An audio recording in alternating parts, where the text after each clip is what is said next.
How to freeze timer.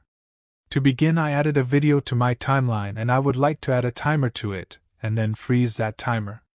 Click on New Item at bottom of project panel and select Transparent Video. The default settings should match your sequence. Click OK. Now drag this transparent video above your clip in timeline. Now go to Effects panel and search for Time Code. Drag and drop timecode effect into your transparent video. This will add a timer to it. With your transparent video selected, go to Effect Controls and under Timecode, uncheck the field symbol to get rid of that symbol next to timer. Change the size and opacity of the timer to your likings. Now right-click on your transparent video and click on Nest and click OK.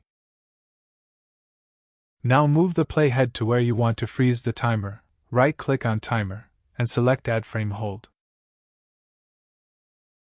Now our timer freezes at that position, but video's still playing. Anyway guys, thanks for watching and I hope you found this useful.